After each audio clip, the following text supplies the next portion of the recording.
Hello everyone, welcome back to my channel. आज हम करने वाले हैं एक नया चैप्टर स्टार्ट जिसका नाम है books of original entry cash book. अब आप लोग सोच रहे होंगे कि बुक्स ऑफ ओरिजिनल एंट्री तो जर्नल है, फिर कैश बुक कैसे हुआ बुक्स ऑफ ओरिजिनल एंट्री। तो देखिए, जर्नल के अंदर हम क्या करते हैं, हर ट्रांजेक्शन के लिए अलग से जर्नल एंट्री पास करते हैं।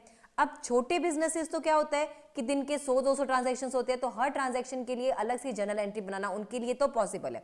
लेकिन जो लार्ज बिजनेसेस है, जिनके दिन के ट्रांजैक्शन ही 1000-2000 या हो सकता है उससे भी ज्यादा होते हो, तो अब उनके लिए हर ट्रांजैक्शन के लिए अलग अलग जर्नल एंट्री बनाना तो पॉसिबल नहीं होगा। तो उस केस में हम क्या करते हैं, सब्सिडरी बुक्स बनाते हैं जिसके अंदर अलग अलग बुक्स बनती है, जैसे कि cash book, purchases book, sales book, purchases return book, sales return book और जर्नल प्रॉपर। अब कैश बुक के अंदर वो सारे के सारे कैश से रिलेटेड ट्रांजैक्शंस लिख देंगे, परचेजेस बुक के अंदर क्रेडिट परचेज से रिलेटेड ट्रांजैक्शन लिख देंगे। यहाँ कैश परचेज नहीं आएगी क्योंकि कैश में जो भी ट्रांजैक्शन होगा वो सारा का सारा कैश में जाएगा, तो परचेजेस बुक में सिर्फ और सिर्फ क्रेडिट परचेजेस को हम लिखते हैं। ऐसे ही सेल्स बुक के अंदर क्रेडिट सेल्स लिखेंगे क्योंकि कैश सेल तो कैश बुक में चली जाएगी। ठीक है, फिर है परचेजेस रिटर्न, जो भी क्रेडिट परचेज हमने करी थी उसको अगर हम रिटर्न कर रहे हैं तो उसको परचेज रिटर्न बुक में लिख देंगे, और अगर जो हमने सेल्स क्रेडिट में करी है उसका रिटर्न आ रहा है तो वो सेल्स रिटर्न बुक में लिखेंगे। और जर्नल प्रॉपर के अंदर जो भी ऊपर चीजें हम नहीं लिख पा रहे इन बुक्स के अंदर, वो सब जर्नल प्रॉपर के अंदर आ जाएगी। और आज की क्लास में हम करने वाले हैं कैश बुक। कैश बुक के अंदर सिर्फ और सिर्फ कैश से रिलेटेड ट्रांजैक्शंस को हम लिखते हैं, और ये दो पर्पस सॉल्व करता है। दो पर्पस कैसे सॉल्व करता है, एक तो क्योंकि हम कैश बुक जर्नल की जगह पे बना रहे हैं तो जर्नल बनाने की जरूरत ही नहीं है, इसमें सीधा हम कैश बुक बनाएंगे। दूसरा, जर्नल के बाद हम क्या बनाते हैं, लेजर, और लेजर के अंदर जैसे हमने ये कैश बुक बनाई है इसी तरह से अलग अलग अकाउंट्स बनते हैं। ठीक है, तो अब क्योंकि हमने कैश बुक बना ली है तो अब हमें इसके लिए लेजर भी अलग से बनाने की जरूरत नहीं है।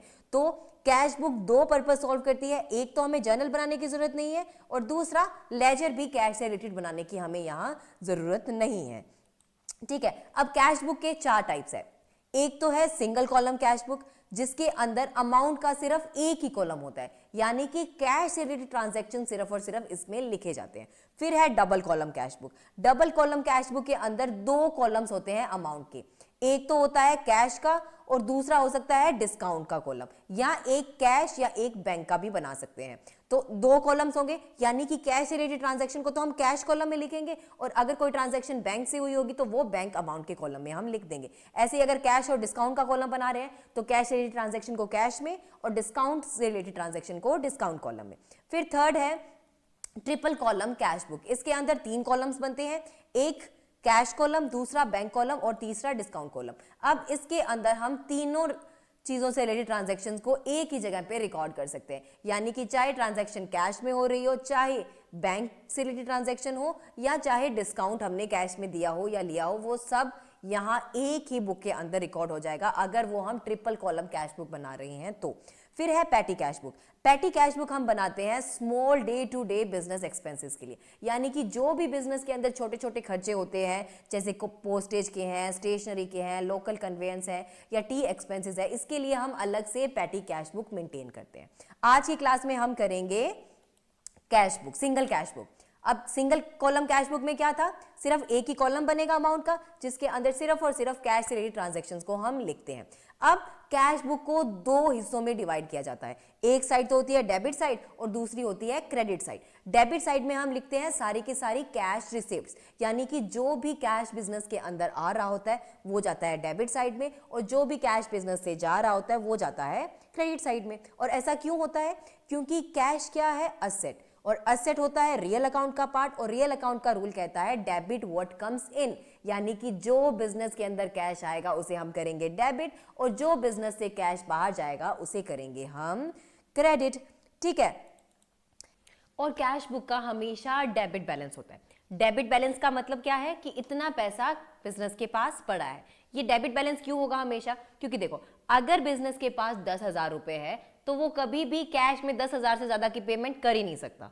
या तो वो टोटल 10,000 की पेमेंट करेगा तो बैलेंस कितना बचेगा, 10,000 उसके पास थे, 10,000 की पेमेंट कर दी तो बैलेंस क्या बचा, नील। या तो बैलेंस होगा नील या होगा डेबिट, या हो सकता है 10,000 उसके पास कैश था जिसमें से 9,000 की पेमेंट कर दी, तो 1,000 उसके पास बच गया।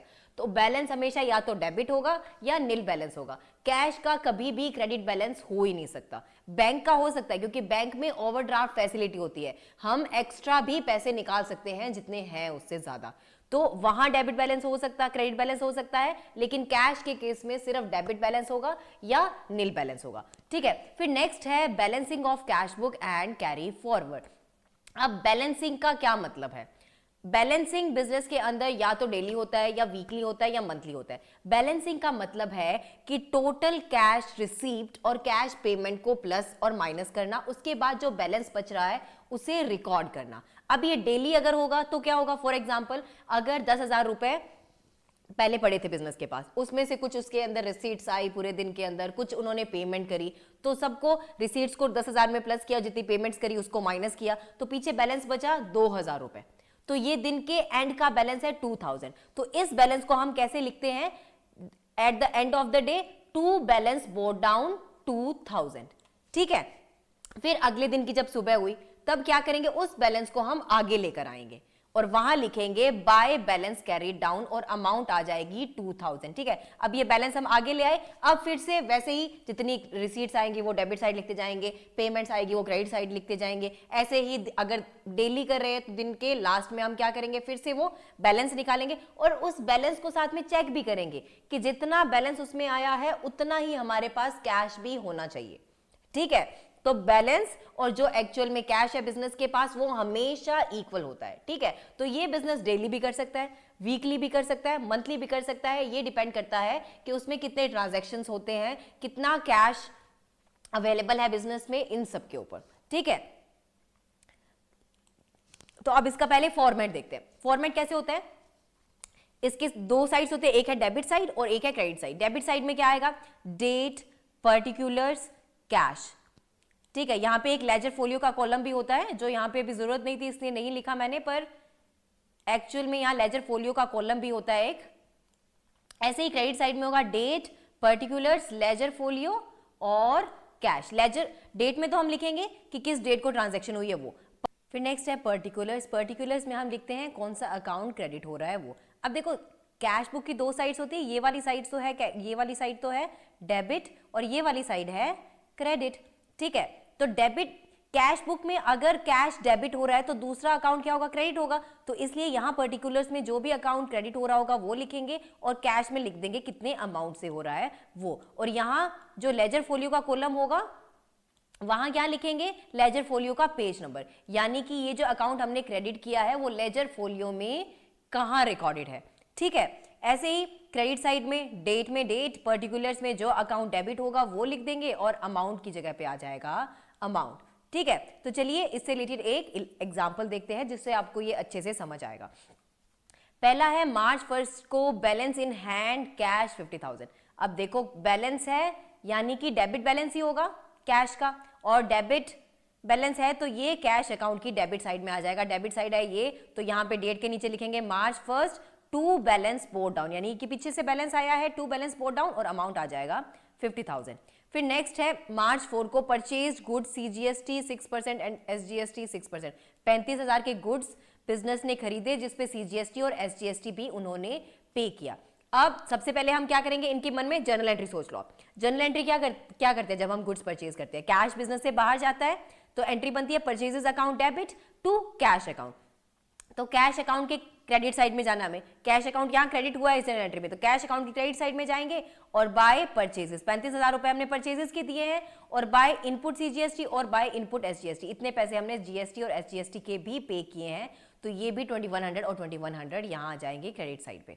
ठीक है, फिर नेक्स्ट है मार्च 6 को sold goods CGST 6% and SGST 6%। Business ने गुड्स सेल किए 60,000 रुपए के, जिसपे उन्होंने GST और CGST और SGST भी कलेक्ट किया कस्टमर से। तो एंट्री क्या होगी? कैश आएगा बिजनेस में, cash account debit to sales to CGST और टू SGST। अब कैश अकाउंट के तो डेबिट साइड में जाना होगा हमें, कैश डेबिट हो रहा है क्योंकि, तो कैश अकाउंट के डेबिट साइड में डेट लिखेंगे March 6 to sales 60,000 to output CGST 3600 और टू आउटपुट SGST 3600। ठीक है, फिर नेक्स्ट है मार्च 10 को received cash from Mohan. Mohan से कैश हमें मिला बिजनेस को 10 मार्च को 12,000 रुपए, तो इसकी एंट्री क्या होगी, cash account debit to Mohan. तो कैश अकाउंट के जाएंगे डेबिट साइड में, कैश का डेबिट साइड कौन सा है, ये वाला डेबिट साइड है, तो इसके डेबिट साइड में लिख देंगे हम टू मोहन अकाउंट 12,000।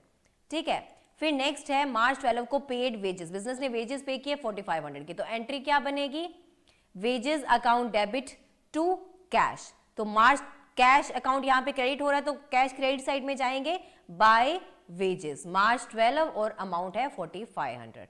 ठीक है, फिर नेक्स्ट है मार्च 15 को पेड रेंट, बिजनेस ने रेंट पे किया, फिर से कैश बिजनेस से बाहर जा रहा है, तो एंट्री क्या बनेगी, rent account debit to cash और अमाउंट होगा 8000, और कैश यहां पे क्रेडिट हो रहा है तो कैश क्रेडिट साइड में लिख देंगे बाय रेंट 8000। फिर नेक्स्ट है मार्च 18 को रिसीव्ड कमीशन, कमीशन मिला बिजनेस को, यानी कि कैश बिजनेस के पास आ रहा है 3000 रुपए का, तो cash account debit to commission, तो कैश अकाउंट के डेबिट साइड में जाएंगे, कैश का डेबिट है ये टू कमीशन 3000 रुपीज। ठीक है, फिर नेक्स्ट है मार्च 20 को पेड इलेक्ट्रिसिटी चार्जेस, बिजनेस ने इलेक्ट्रिसिटी चार्जेस पे किए, यानी कि कैश बिजनेस से बाहर गया, तो एंट्री हो गई electricity charges account debit to cash account 2500, cash account credit हो रहा है तो इसके क्रेडिट साइड में यहां लिख देंगे बाय इलेक्ट्रिसिटी एक्सपेंसेस 2500। फिर नेक्स्ट है कैश सेल्स, बिजनेस ने कैश में सेल्स करी। ठीक है, तो कैश बिजनेस के पास आया, एंट्री बनी cash account debit to sales, cash debit हो रहा है तो कैश के जाएंगे डेबिट साइड में और यहां लिख देंगे टू सेल्स मार्च 22 15,000। ठीक है, फिर नेक्स्ट है मार्च 25 को सैलरी पे की, बिजनेस ने सैलरी पे की, कैश बाहर गया, एंट्री बनी salary account debit to cash account, cash credit हो रहा है तो कैश क्रेडिट साइड में जाएंगे बाय सैलरी 10,000। ठीक है, फिर नेक्स्ट है received cash from Sohan, Sohan से हमें पैसा मिला, यानी कि कैश बिजनेस के पास आया, cash account debit to Sohan, cash account debit हो रहा है तो कैश अकाउंट के डेबिट साइड में टू सोहन 9000। ठीक है, तो ये सारी एंट्रीज हमने कर दी।